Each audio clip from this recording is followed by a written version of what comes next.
A todos a paz do Senhor Jesus. Vamos orar ao Senhor nesta hora, pedir ao Senhor uma bênção sobre as nossas vidas, para que o Senhor possa estar nos abençoando para a meditação, para este ensino que iremos desenvolver. Senhor Deus, nós bendizemos o Teu nome, glorificamos a Ti e Te pedimos, Senhor, nesta hora, fala aos nossos corações, auxilia-nos, Senhor, na meditação, que este ensino, Senhor, o Teu nome seja glorificado. Conceda-nos, Senhor, a sabedoria do alto, a autoridade do Teu Espírito Santo, para que possamos, ó Pai, desenvolver todo o assunto aqui transcrito, Senhor. Dá-nos, Senhor, a Tua bênção. Nós oramos assim em nome do Senhor Jesus. Amém. Amém, amados. Hoje nós vamos desenvolver o assunto. Vamos falar da corrupção dos últimos dias. E aí, quando a gente fala da corrupção dos últimos dias, e por que a gente fala assim? Porque nós já falamos sempre a respeito dos sinais da vinda, da volta de Jesus. E quando a gente fala dos últimos dias, da volta de Jesus, a gente fica preso a somente, muitas vezes, aquela situação. E haverá guerra, peste, fome, e nação contra nação, pai contra filho, todas essas coisas.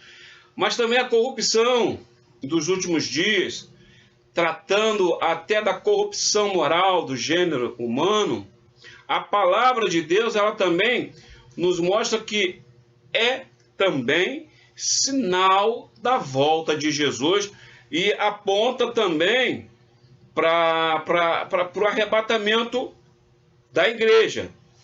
Está relacionado aos últimos dias, aos sinais do tempo, ao arrebatamento, ao dia em que o Senhor virá arrebatar a sua igreja. E sempre eu gosto de lembrar que igreja somos nós, quando estamos congregados, quando estamos juntos ali, unidos, e aí nós somos igreja. E nós somos a igreja que será arrebatada.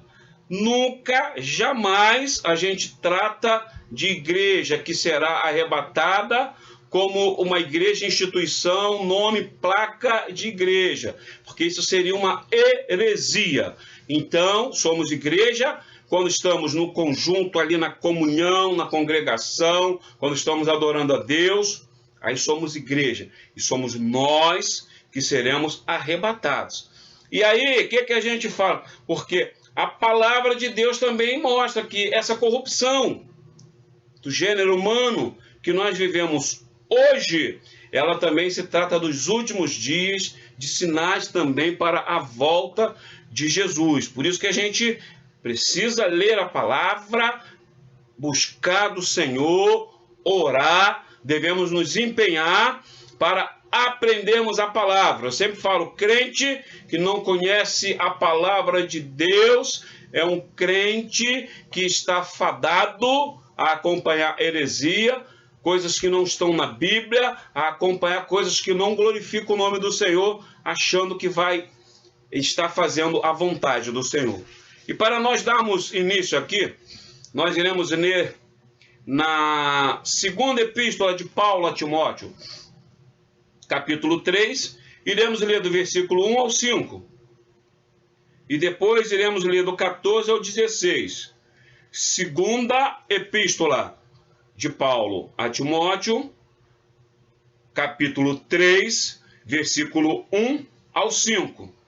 E depois do 14 até o 16 do mesmo capítulo 3. Amém? Assim nos diz a palavra do Senhor.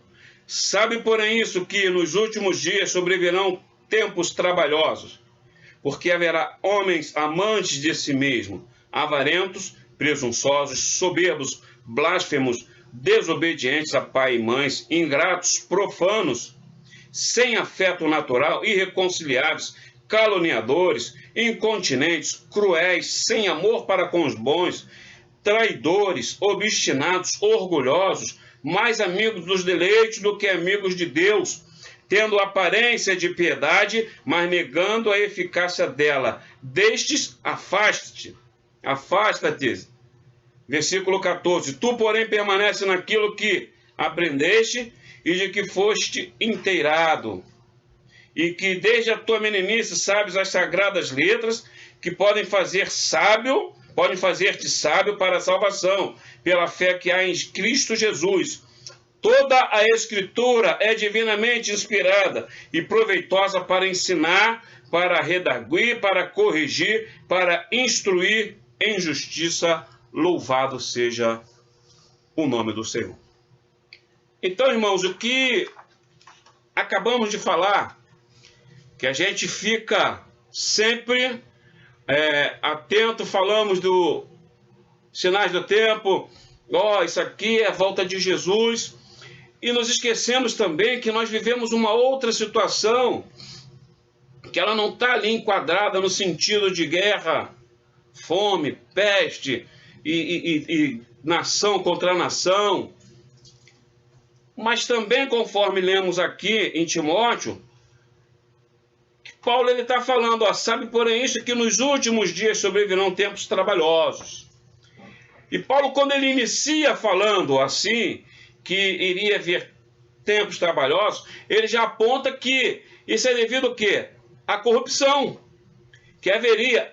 E logo nos versículos abaixo, ele começa a relacionar os motivos de tempos trabalhosos, o porquê de tempos trabalhosos.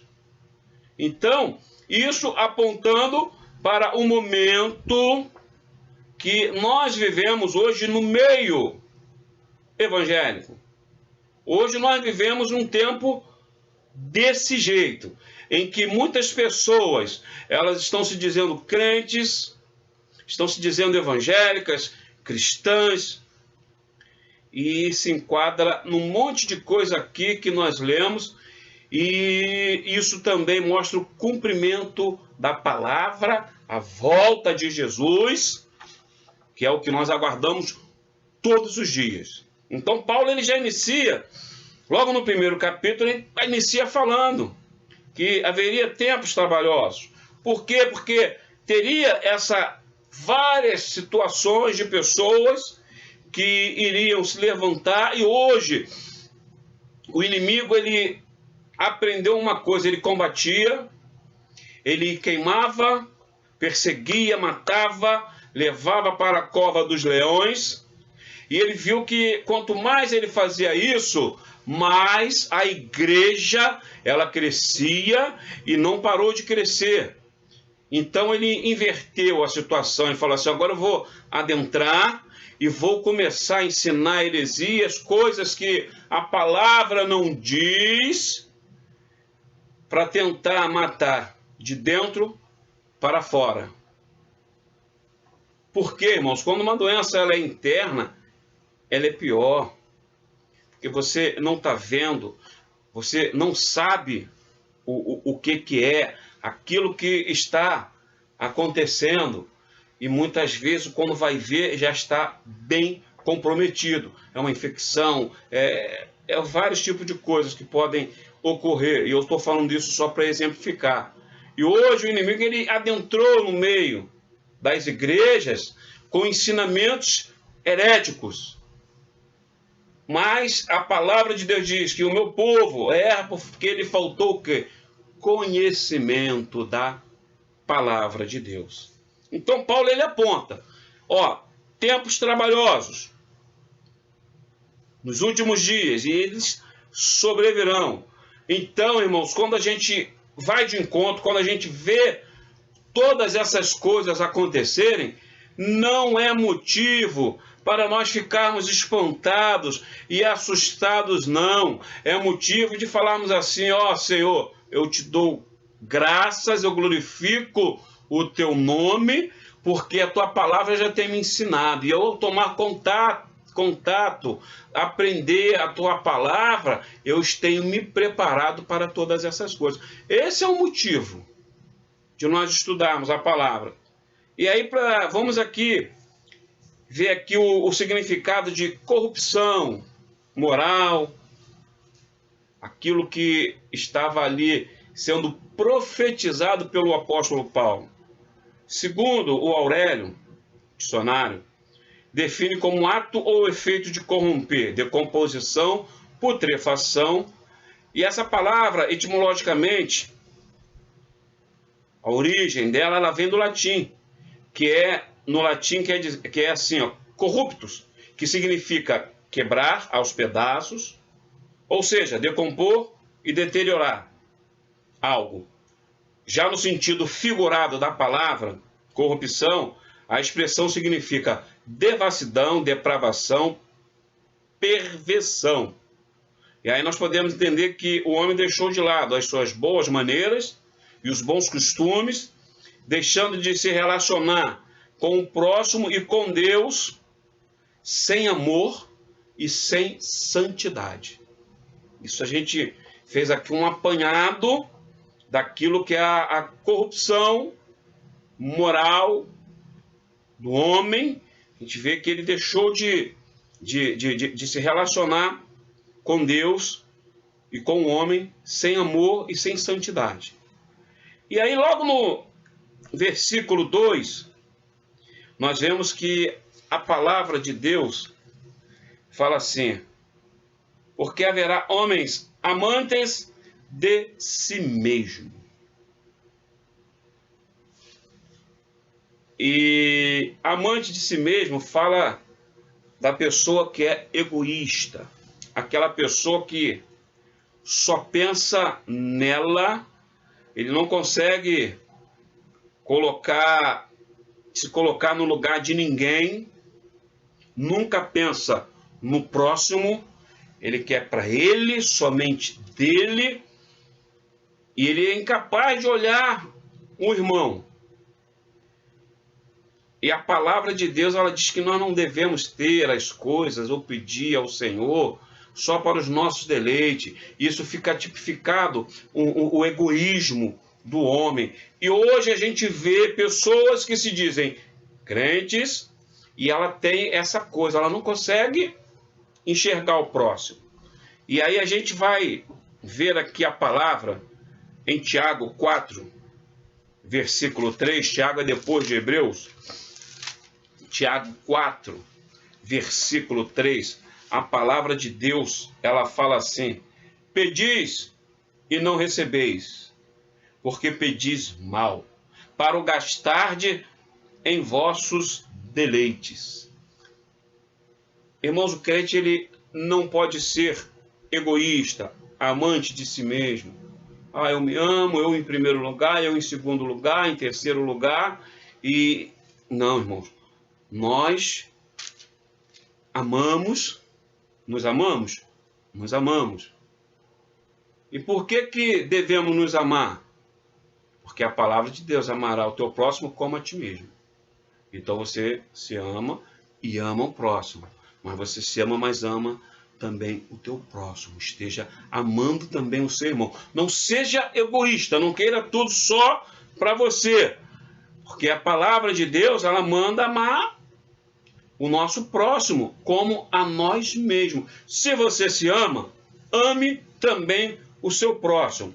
E para a gente não ficar aqui naquilo só que eu acabei aqui falando, só as minhas palavras, nós iremos abrir aqui em Mateus 22, versículo 39. Mateus 22, versículo 39, a palavra de Deus nos fala assim: e o segundo semelhante a este é: amarás o teu próximo como a ti mesmo. Esse é o segundo mandamento. Primeiro, amará a Deus sobre todas as coisas. E o segundo, semelhante a este: amará o teu próximo como a ti mesmo. Você ama a você, você tem que amar o seu próximo. Amar o próximo não é um dom de Deus que vai mandar e você vai fazer. Amar é decisão. Você decidiu amar. Acabou. Não existe esse negócio: eu vou esperar de Deus e que Deus vai mandar. Ame o seu próximo. Porque o Senhor, Ele sabe que essas coisas é decisão do homem. Se não fosse decisão do homem, ele certamente não estaria mandando você amar dessa maneira.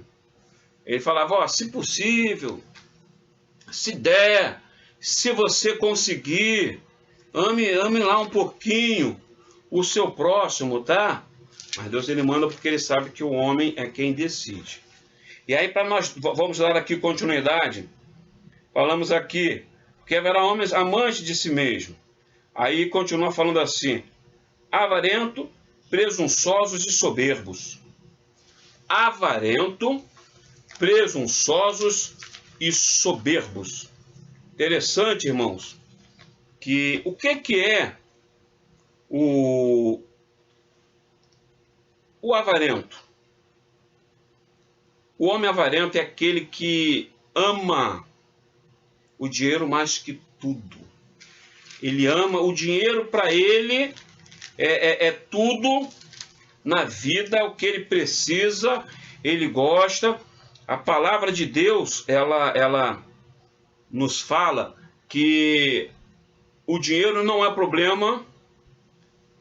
Essa semana agora, eu conversando com uma irmã, e ela falou assim, pastor, o dinheiro é do diabo, né? Eu falei, não, o dinheiro não é do diabo não, meu irmão. Se você trabalha, se você ganha o seu dinheiro honestamente, o dinheiro é seu e é abençoado por Deus.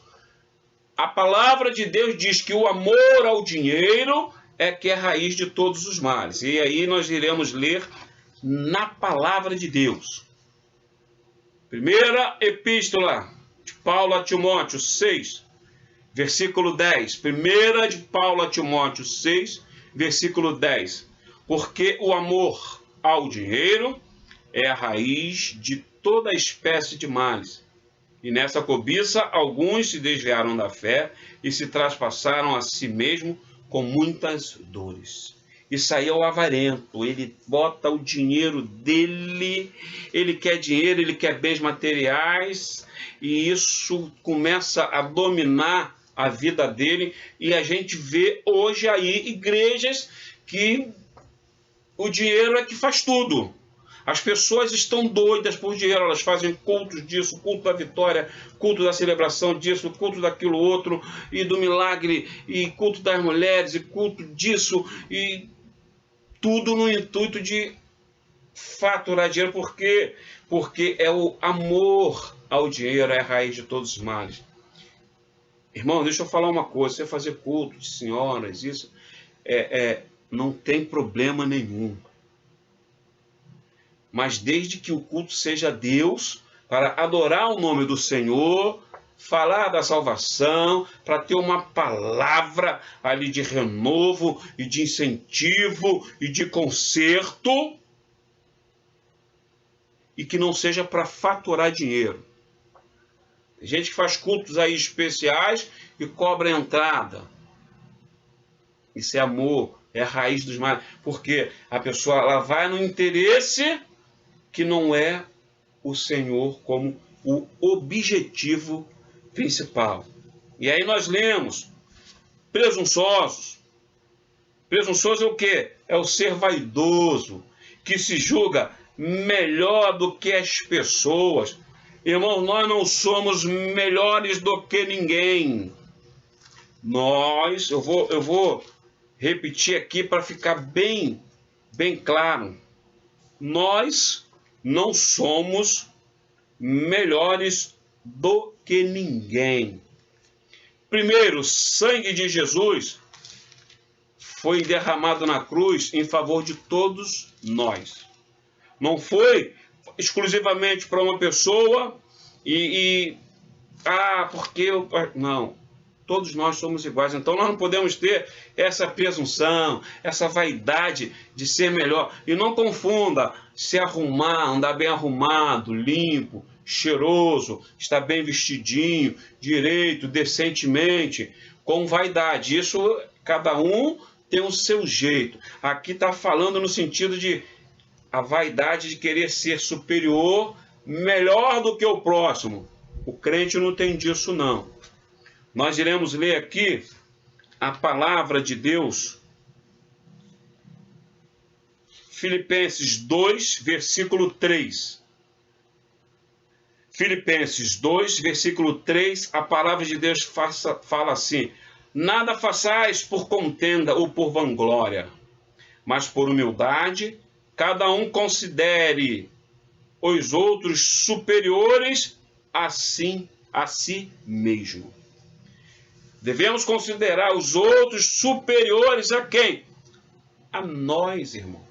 Então nós não estamos acima de nada e ninguém. Quando eu falo, o pastor ele não está acima, ele não tem oração melhor, mais poderosa, a irmã fulana de tal, a irmã cicrana. Não, irmão, todos nós estamos no mesmo nível para Deus. Agora, vida dedicada ao Senhor, cada um tem a sua. Aí é intimidade com Deus. Mas nós precisamos saber que nós não estamos aqui para sermos melhores do que o nosso próximo. Nós precisamos, sim, nos humilharmos. Tudo que nós vamos fazer, não queremos fazer de vanglória para nós, mas queremos que o nome do Senhor seja glorificado. E em que apresentar alguém, que ele seja superior a nós. Mas, pastor, o que o senhor está pedindo é muito difícil. Primeiro que eu não estou pedindo nada a ninguém. Eu estou apenas comunicando o que diz a palavra de Deus.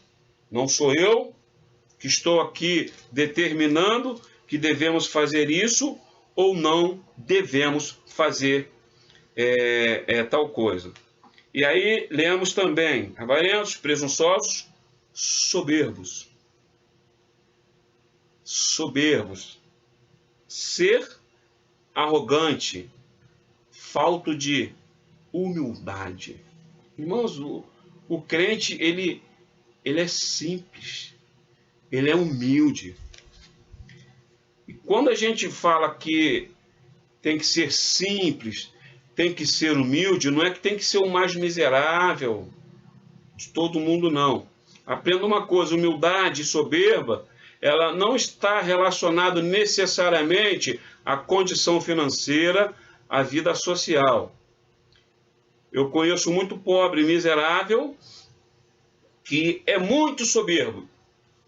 E eu já conheci pessoas muito bem de vida e que de soberba não tinha nada essa pessoa. Então, a soberba ela é o ser que ele falta humildade dentro dele. Ele quer aparecer, ele é mais do que alguém, ele está sempre dando a última palavra, ele quer ser melhor, e ele acha que tudo parte dele e está nele, e na realidade não é dessa maneira. E nós iremos ler aqui Tiago 4, versículo 6. A palavra de Deus fala assim, Tiago 4, versículo 6.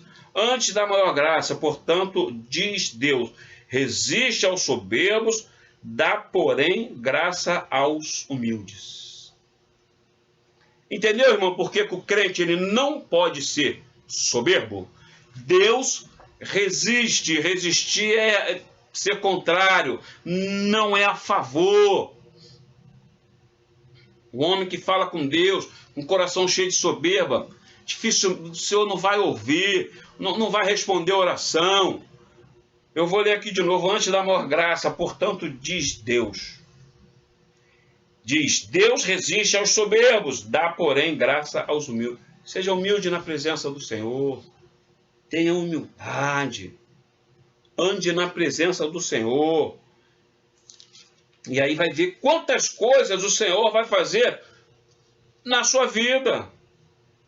Porque o crente ele não pode estar vivendo uma vida de soberba, porque Deus resiste ao soberbo. A soberba ela afasta o homem de Deus. E a gente vê quanta gente aí achando que está fazendo a vontade de Deus. Sou crente, eu faço, aconteço. E de uma soberba tão grande, irmãos. A gente tem que estar atento. E quando a gente fala isso, não é para estar apontando que eu não estou dando nome aqui de nada, de ninguém, nem de igreja, nem de pastores, de apóstolos, bispo, nada disso. Mas eu estou falando para que a gente fuja, conforme vai ser o conselho lá no final. Entendeu? A palavra de Deus diz assim, além de avarentos, presunçosos, soberbos, blasfemos, desobedientes a pais e mães. O blasfemo é aquele que blasfema contra Deus. Insulta, ultraja a Deus. Irmãos, o crente, eu gosto de falar, quando me perguntam, pastor, o crente ouve música? Eu falo, olha, o crente, ele está edificado ali na presença do Senhor, ele não tem esse desejo, ele não gosta de estar ouvindo música secular. Eu não estou falando de hinos, louvores evangélicos. E também não são todos os louvores. Porque o louvor ele tem que exaltar a Deus, a Jesus, falar da cruz, falar da salvação, falar do Espírito Santo, exaltar a criação de Deus, o poder de Deus, os seus atributos. O louvor ele tem que falar disso. O louvor que ele fala do homem, que é para o homem, e você é o espelho, e você é isso, e você vai conseguir, teu milagre vai chegar, você é dessa maneira, e você pula e faz e acontece, isso aí não está com nada. Mas voltando ao que eu estava falando. Ah, pastor, mas a gente ouve música secular, eu falo, ó, o crente que está edificado, ele não tem esse desejo, ele não faz tal coisa, eu não aconselho a fazer, por quê, irmão? Porque os louvores, quando eles são louvores de Deus, eles são louvores dados pelo céu. O Senhor revela para os seus servos, está lá em Jó, quando eu durmo, ele me dá a sua revelação para os louvores. Então, a gente sabe que a inspiração ela vem de Deus. Agora, a música secular, ela não tem inspiração de Deus. A música secular, ela é feita para um homem, para uma mulher, e muitas vezes blasfema contra Deus. Já tivemos música aí que dizia que Deus estava namorando. Eu não quero nem muito entrar nessa questão, mas é necessário nós estarmos atentos nos insultos contra Deus, determinadas conversas, programas, determinados filmes que zombam de Deus, e tivemos aí um episódio aí chamado de Portas do Fundo, blasfemavam de Jesus, coisas horríveis. A gente vê aí cantores mundanos gritando aí que Jesus, a respeito do homossexualismo, e que seria igual a eles, homossexuais. Irmãos, tudo é blasfêmia, insulto a Deus. Mas a gente tem gente aí, e tem gente que acompanha e acha legal isso, e está falando que é crente, e está dentro da igreja. E hoje a gente vê até músicas seculares cantando, sendo cantada dentro da igreja, epitáfio. Epitáfio é que está escrito em lápide. Ali coisa de defunto, de coisa de morto, e diz que o acaso vai governar. O outro cantou na igreja com música de Raul Seixas. Raul Seixas era satanista declarado, irmãos. Ele cantou com a música de Raul Seixas e depois pregou com a música de Raul Seixas, e a igreja lotada, cheia. O último disco desse camarada, antes dele morrer, chama-se Panela do Diabo. Então a gente já identifica bem essa situação. Vamos seguir em frente. Desobediente a pais e mães. O que é o desobediente a pais e mães? O que não acata a ordem. Não estar ali firme. Ele não gosta. Só quem desobedece a pai e mãe, a gente sabe que a palavra de Deus diz assim: honra teu pai e a tua mãe, para que se prolongue os teus dias na face da terra. E aí você vê que hoje o filho,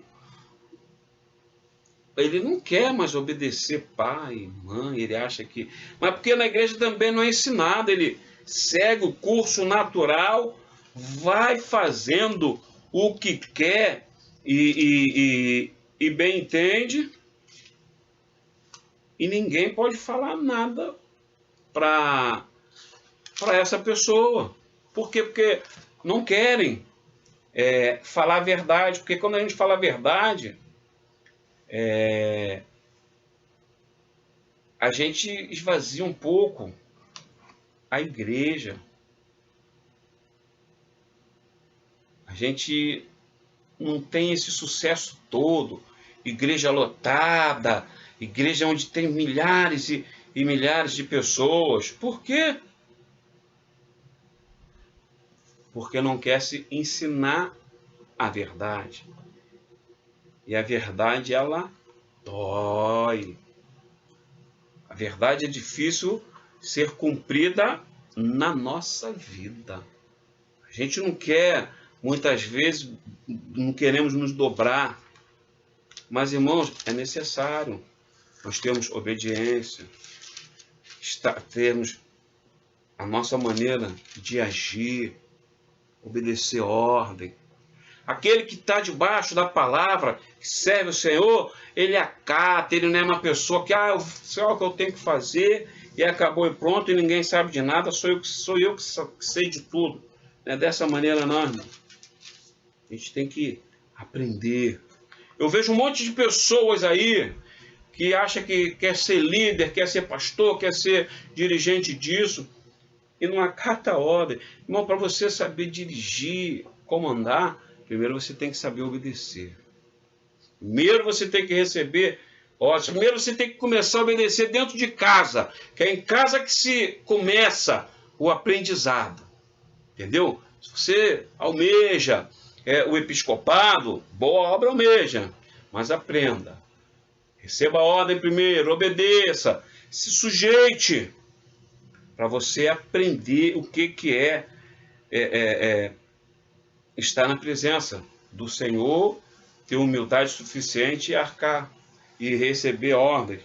Olha o que dizia lá em Deuteronômio 21:18.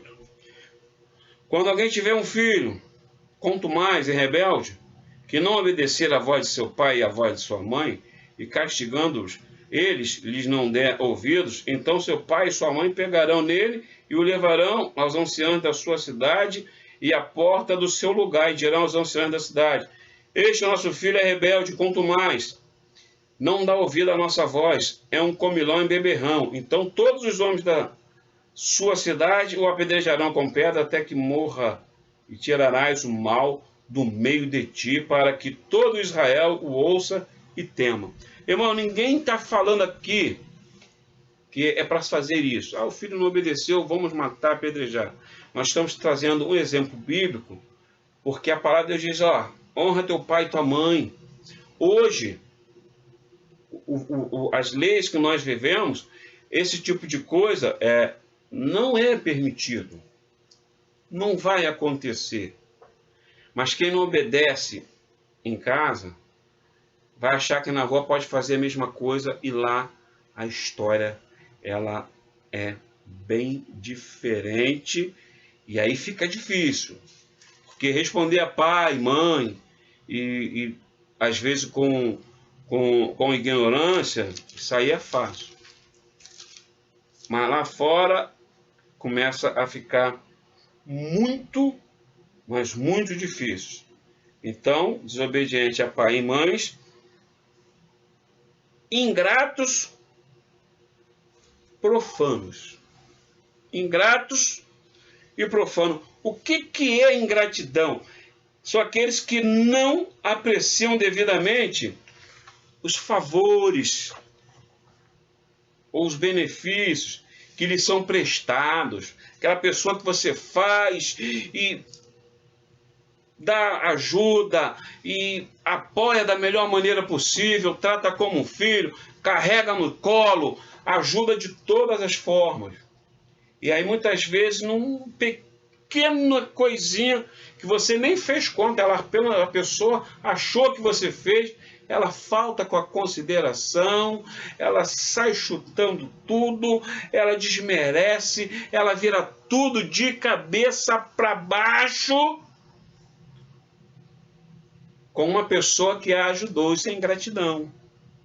Ela não está nem sabendo, ela não reconhece o que aquela pessoa prestou para ela, entendeu? Ela não tem esse reconhecimento, essa gratidão, esse agradecimento lá dentro do seu coração.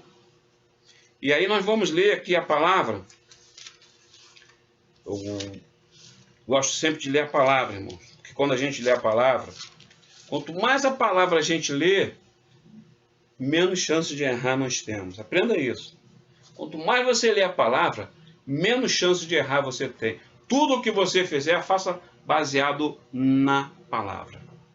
Romanos 1, versículo 21. Porquanto, tendo conhecido a Deus, não glorificaram como Deus, nem lhe deram graças. Antes, em seu discurso, se desvaneceram, e o seu coração insensato se obscureceu. Irmãos, eu falei, e tem gente que vai, recebe uma bênção ali do Senhor. Te lembra dos cegos? Quantas pessoas voltaram para agradecer a Deus? Só uma, que as pessoas são ingratas até para com Deus.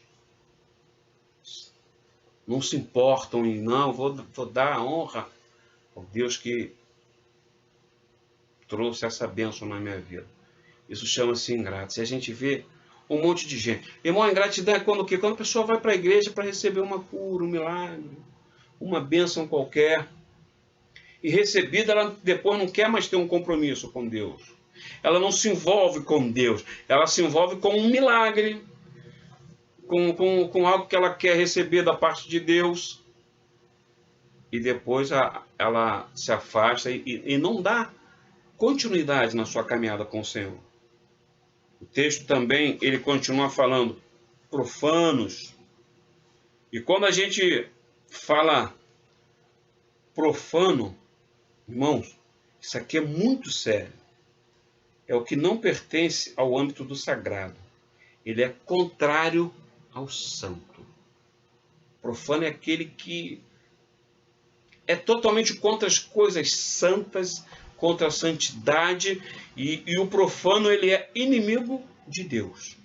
Ele é inimigo de Deus. A palavra de Deus aqui, em Tiago 4, versículo 4, ela é bem clara. Eu gosto sempre de estar passando esse versículo dos nossos estudos. Ele fala assim, adúlteros e adúlteras, não sabeis vós que a amizade do mundo é inimizade contra Deus? Portanto, qualquer que quiser ser amigo do mundo, constitui-se inimigo de Deus. Irmão, nós não devemos ser inimigos de Deus, nós devemos ser amigos de Deus. Estarmos, amarmos, adorarmos ao Senhor, estarmos na presença dEle. Mas o profano é dessa maneira. Ele está ali, e por que eu estou falando isso? Porque a Bíblia está falando que são pessoas que têm aparência ali de piedade, que estão na presença do Senhor, mas na realidade procura enganar o homem, porque a Deus ninguém engana. E aí no versículo 3 começa falando, sem afeto natural, irreconciliáveis, caluniadores, incontinentes, cruéis, sem amor para com os bons. Versículo 3. Sem afeto natural. O que é a pessoa sem afeto natural? É a pessoa insensível, desumana, que não se sensibiliza com nada que se fala a ela. Ela ouve o próximo gritar do lado dela, mas finge que não entende.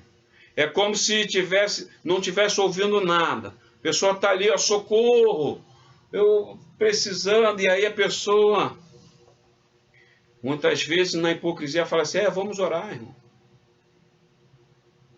Isso são sem afeto natural, irmão. Tu vê o irmão gritar, pedir socorro e não move uma palha para ajudar o irmão. Isso é um afeto natural. E aí eu vou, sem acusar ninguém, essa igreja é tão cheia de gente que vê às vezes o irmão na dificuldade, gritar e quase que implorar, e aí manda o irmão orar ou finge que não entendeu nada. Irmão, vamos orar. Mas olha o que a palavra de Deus diz assim, em Tiago 2, 15 e 16. Tiago 2, 15 e 16. Fala assim, presta bem atenção, irmão, isso aqui é muito importante. E se o irmão ou a irmã estiverem nus aqui não é no sentido literal, pelado, não. Nus aqui é necessitado, descoberto de alguma coisa, precisando, passando frio, debaixo de necessidade, e tiverem falta de mantimento cotidiano, e algum de vós lhe disser, ide em paz, aquentai-vos e fartai-vos, e não lhe derdes as coisas necessárias para o corpo, que proveito virá daí? Então, irmão, quando um irmão, uma irmã falar com a gente, vamos dar ouvido, irmão. Não vamos fingir que a gente não ouviu, não. Não vamos fingir que a gente não está entendendo que o irmão está precisando de alguma coisa. Ainda mais se você pode fazer alguma coisa. E se não pode, procura a irmã, o irmão responsável por fazer esse tipo de serviço social na igreja. A irmã vai procurar o pastor e vamos reunir pessoas e vamos ali tentar suprir naquilo que a gente puder. Mas não vamos fingir que não ouvimos o que o irmão não. Não vamos ser pessoas sem afeto natural, não. Vamos sentir a dor do próximo. Vamos estar juntos. Caminharmos juntos. E continua falando irreconciliáveis. Os irreconciliáveis são aquelas pessoas que, caso tenha alguma desavença com alguém, de nenhuma maneira ela quer se reconciliar de novo. E por motivos banais, motivos fúteis, motivos bobo, ela, não, fulano me fez isso, aconteceu isso, olhou, eu não gostei, mas fala com fulano, perdoa fulano, eu não quero. Isso são pessoas irreconciliáveis. Irreconciliáveis, irmão. Tudo isso que a gente está falando são pessoas que vão se afastar de Deus. Nós precisamos fazer tudo para cada vez mais estarmos próximos de Deus e identificarmos se um dia estamos nesta situação. E se tivermos, se já fizermos coisas assim, desse jeito, está na hora de fazer o contrário. Procura teu irmão, procura tua irmã, procura quem quer que tenha qualquer problema que você ainda não se reconciliou e se reconcilie o mais depressa possível. Não podemos brincar, não. Romanos 12, 17 e 18. Olha o que a palavra de Deus diz. A ninguém torneis mal por mal. Procurai as coisas honestas perante todos os homens. Se for possível, quando estiver em vós, tende paz com todos os homens. Perdão. Irmãos, alguém te fez alguma coisa? Aconteceu alguma situação que não houve um desfecho conforme você imaginou? Perdão, que deveria ter? Conversa, se reconcilie com aquela pessoa. Não continue achando que eu não vou falar porque fulano fez isso. Se humilha. O Senhor, ele visita aqueles que se humilham. Aqueles que se exaltam, eles serão abatidos.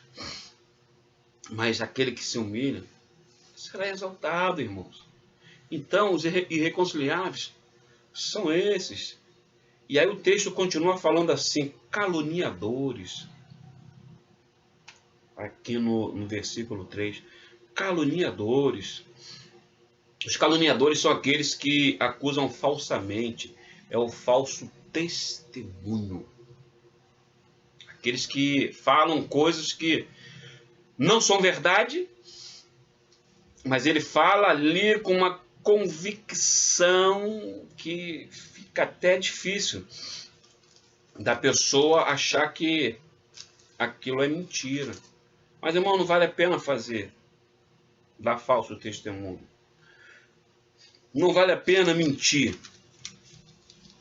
porque a palavra de Deus ela é bem clara quanto a isso. Provérbios 19, versículo 9. A falsa testemunha não ficará impune, e o que profere mentiras perecerá. Irmão, não adianta o homem mentir, ele mente hoje, mente amanhã, depois ele mente de novo para cobrir as outras duas mentiras, e depois ele mente mais à frente para cobrir as outras três, e assim sucessivamente. Só que a palavra de Deus diz que um dia a casa cai, ele não prevalecerá. Um dia será descoberto, virá à tona. Então, irmãos, o crente, aquele que caminha, aquele que tem compromisso com o Senhor, ele não é caluniador, ele não inventa nada de ninguém, ele fala a verdade, ele até corrige um irmão, porque a palavra também de Deus diz, se vê teu irmão pecar, corrija, fala com ele. Então, isso são coisas que acontecem. Agora, nós não devemos caluniar, falar, dar falsos testemunhos. E aí a palavra continua falando dos incontinentes. No versículo 3. Irmãos, os incontinentes são aquelas pessoas que não têm moderação. São pessoas sem controles, estão relacionadas com a falta de moral e a uma conduta degradante da pessoa.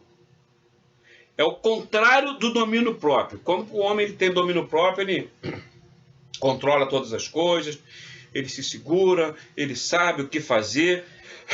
Mas o incontinente é o contrário de tudo isso. Ele não tem controle, ele chuta o balde, ele sai fazendo uma arruaça, ele não tem moderação nas coisas daquilo que ele faz, é chamado incontinente. E o crente, ele tem que ter moderação.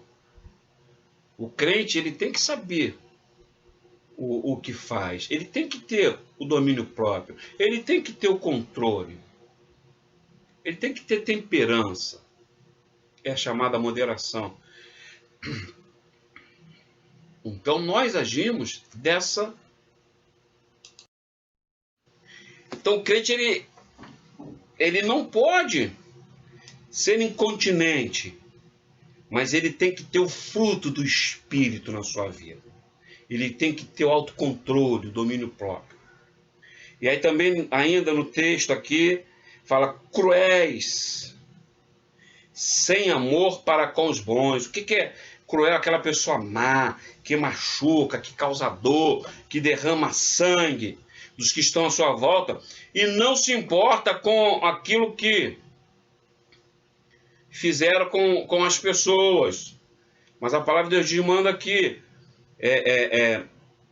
todos esses terão uma paga. Aquele que faz mal, ele vai ter uma paga na sua vida. Ah, pastor, mas então está rogando praga? Não, não é isso não. A gente planta, Deus dá a liberdade para a gente plantar o que quiser. Mas também, no dia da colheita, a gente não vai colher o que quiser. A gente vai colher o que plantou. Entendeu? Deus ele deixa você livre para plantar o que você quiser. Planta.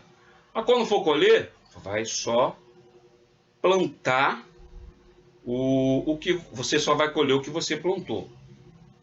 Salmos de número 5, versículo 5. Fala assim: os loucos não pararão a tua vista aborreces a todos os que praticam a maldade. Os loucos não pararão à tua vista. Aborreces a todos os que praticam a maldade. Não vale a pena praticar maldade, ser mal, ser cruel. Não vale a pena. Irmãos, a maldade, a pessoa, ela pratica contra o outro e ela ainda se sente bem, irmão. Isso não é posicionamento de crente, não. O crente, ele procura fazer o bem. Ele quer fazer o bem. A palavra de Deus diz assim, que aquele que sabe fazer o bem e não faz, ele comete pecado. Então, a gente tem que estar atento. E o texto continua falando, sem amor para com os bons. O sentido é exatamente esse. São pessoas que não se alegram com aqueles que estão cheios de Deus. Não se alegram com os crentes. Não tem comunhão com o crente. Irmão, isso não entra na minha cabeça. Só tem comunhão com tantas coisas. Tanta gente do mundo. E eu não tenho inimizade com ninguém. Mas necessariamente a gente tem que ter amizade com o crente. Amar quem faz o bem, quem tem amor para com Deus. Nós amamos uns aos outros. Isso é uma bênção. Olha o que diz a palavra em Gálatas 5:13. Porque vós, irmãos, fostes chamados à liberdade. Não useis então da liberdade para dar ocasião à carne, mas servi-vos uns aos outros pela caridade. Entendeu, irmãos? Amamos uns aos outros. Irmãos, aqueles que amam a Deus, temos que ter essa comunhão dentro do nosso coração. E aí, no versículo 4, do capítulo 3 de Timóteo, ele fala assim, traidores, obstinados, orgulhosos, mais amigos dos eleitos do que amigos de Deus. Traidores. Olha o que o traidor, irmão, ele é. Pessoa de mau caráter, invejosa, orgulhosa, e nos lembra, sabe quem? Judas Iscariotes, traidor. Irmão, o traidor, ele não tem paz. Ele não consegue ter paz. O traidor, aquele que comete traição, ele não tem paz. A gente vê o destino de Judas. Qual foi o destino de Judas? Mateus 27, versículo 5, nos trata bem aqui de qual foi o destino de Judas. Porque ele não tinha paz, irmão. O crente, ele é fiel em todos os seus sentidos, em tudo aquilo que ele faz, ele é fiel, ele tem dignidade, ele não vive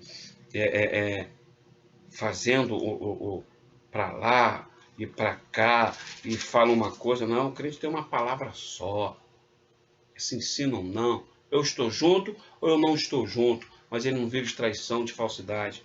Mateus 27, versículo 5, fala assim, ó, falando de Judas, depois de ter traído Jesus. E ele, atirando para o templo as moedas de prata, retirou-se dali e foi enforcar-se. Irmão, aquele que trai alguém, ele não tem paz na sua vida. Ele não pode ter paz. Judas foi se enforcar, deu cabo da vida dele, porque faltou paz no coração dele. Ele traiu ao Senhor. Então, o crente tem que estar atento. Quantas pessoas estão traindo umas às outras por coisa tão boba? Às vezes por um cargo, numa igreja, uma posição, às vezes é no trabalho, às vezes dentro da família, é um parente, às vezes é uma bobeira e o outro trai o outro. Irmão, não tem necessidade. Sejamos servos, crentes em Cristo Jesus. E aí continua falando, traidores, obstinados. Pessoas obstinadas são pessoas precipitadas, imprudentes, não pensam antes de fazer alguma coisa ou de tomar alguma posição. Irmãos, Nós devemos pensar antes. A gente não pode sair fazendo... eu pensei nisso, eu vou fazer. Não, senta, pensa, ora o Senhor. Se tiver em família, chama a família, conversa. Conversa de família, às vezes dá aquela conversa mais exaltada, mas vale a pena, porque todo mundo está querendo um bem comum. Então, o obstinado é assim, vou fazer agora. Fez e depois, irmão? Não era a vontade de Deus, aí fica difícil. Então, nós não devemos ser também obstinados, porque tudo isso que a gente vem falando aqui, irmão, são coisas que nos últimos dias, nos finais do tempo, próximo ao arrebatamento, próximo ao Senhor voltar para levar a sua igreja, que somos nós, as pessoas que vivem congregadas na comunhão, sempre no plural, somos nós. Vai acontecer essas coisas, pessoas obstinadas, mas o crente tem o Espírito Santo para regular a sua vida, para te dar um posicionamento. Então, a gente precisa ter o quê? Opa, eu não posso ser obstinado. Eu tenho que raciocinar. Eu tenho que pensar antes. Olha o que a palavra de Deus diz em Lucas 14. Lucas 14, do 28 até o 30. Lucas 14, do 28 até o 30, fala assim: Pois qual de vós, querendo edificar uma torre, não se assenta primeiro a fazer as contas dos gastos, para ver se tem com que a acabar, para que não aconteça que depois de haver posto os alicerces, e não a podendo acabar, todos que a virem comecem a escarnecer dele, dizendo, este homem começou a edificar e não pôde acabar. Então, irmãos, aquele que é obstinado, ele vai fazer de qualquer jeito, aí chega lá na frente e não deu certo, ainda vai ser motivo de escárnio. O crente, ele é centrado, ele sabe o que vai fazer, então ele se prepara, fica ali, senta, ele ora o Senhor, ora a Deus, irmão, pede a Deus direção, peça a Deus discernimento, não seja precipitado, não tome atitude, posição só com a emoção, mas raciocine um pouco melhor. Aí o texto ainda fala assim, mais amigos dos deleites do que amigos de Deus. Amigos dos deleites são pessoas que se entregam aos prazeres, não suportam uma vida santa, se sujeitando a Deus, ao Espírito Santo, fazendo a vontade de Deus, a vontade do Espírito Santo. Entendeu? Amigo dos deleites é aquele que tem um casamento bagunçado, que é um casamento semelhante ao casamento dos infiéis, que tem namoro semelhante ao dos incrédulos, onde não se tem respeito, onde a prioridade é pura e simplesmente satisfazer a carne. Então, o crente ele é mais amigo de Deus, ele se nega. Ele fala assim, eu vou me negar, Senhor, mas por amor a Ti. E quando a gente faz isso, você tem uma vida boa no seu casamento, no seu namoro, no seu emprego, no seu trabalho, em família, seja aonde for, seja amigo de Deus, seja amigo do deleite. Faça a vontade de Deus. Olha o que diz aqui em Efésios 5, versículo 3. Mas a prostituição e toda impureza ou avareza nem ainda se nomeia entre vós como convém a santos. Ou seja, irmão, o que convém a santos é vida separada, é vida transformada, é vida dedicada ao Senhor, caminhando na presença do Senhor. Eu sou amigo de Deus, porque quem é amigo de Deus está falando que não ama o mundo, porque aquele que ama o mundo, que ama os deleites desse mundo, ele se torna inimigo de Deus. Então o Senhor, ele traz esse conceito para a nossa vida. E aí, irmãos, aqui, olha o que o texto diz, já abrindo o versículo 5. Tendo aparência de piedade, mas negando a eficácia dela, afasta-se. Irmãos, tem gente que está vivendo um evangelho de aparência, mostrando, nós somos uma igreja cheia de amor, vem aqui que você vai ser curado. Irmão, a palavra diz que o inimigo ele se transforma em anjo de luz. que faz um monte de coisa. E aí a pessoa, não, vem aqui e traz, e tá aqui, você vai receber a cura, e vai ser assim, vai receber a sua bênção. Faz com que pessoas gostem mais de uma cura, de um dinheiro, do que de Deus. Tem aquele pano de fundo, oh, que coisa bonita, oh, que coisa boa, eu fui ali, me senti tão bem, porque falaram coisas só para te agradar o coração, irmão. O crente, ele ama é a Deus. Ele quer saber é de Deus. Ele vê, tá errado. Não quero, não vou ficar junto. Mas eu vi que essas coisas elas não são corretas. Falou que vai além disso, que vai além da palavra, que vai além da letra. Irmãos, você viu que heresia? Sai fora. Mas ali opera milagre. Existem algumas coisas erradas, mas eu recebi um milagre. Irmão, o diabo também faz milagre. A orientação é, afasta-se destas coisas. E para confirmar, vamos abrir em 1 de Paulo a Coríntios 5, versículo 11. 1 de Paulo aos Coríntios 5, versículo 11. Olha o que a palavra ela nos diz com bastante clareza. Mas agora vos escrevi que não vos associei com aqueles que, dizendo-se irmão, for devasso, ou avarento, ou idólatra, ou maldizente, ou beberrão, ou roubador. Com o tal, nem ainda comais. Não, a gente não tem comunhão com isso, não. O crente ele tem que ser do Senhor, viver na presença do Senhor, viver para Deus em santidade, levar uma vida reta na presença do Senhor. Passou disso, esteja fora. Não se engane. A palavra de Deus diz, afasta-se. E o conselho aqui no final, para nós encerrarmos, do versículo 14 até o versículo 16, tu, porém, permanece naquilo que aprendeste e de que foste inteirado, sabendo de quem o tens aprendido, e que desde a tua meninice sabes as sagradas letras, que podem fazer-te sábio para a salvação pela fé que há em Cristo Jesus. Toda a Escritura toda a Escritura é divinamente inspirada e proveitosa para ensinar, para redarguir, para corrigir, para instruir em justiça. Aí vem um conselho, irmão. Permanecer na palavra. Por isso o crente, ele tem que ler a Bíblia, pois quando a gente é confrontado com essas coisas, a gente vai saber o certo e o errado.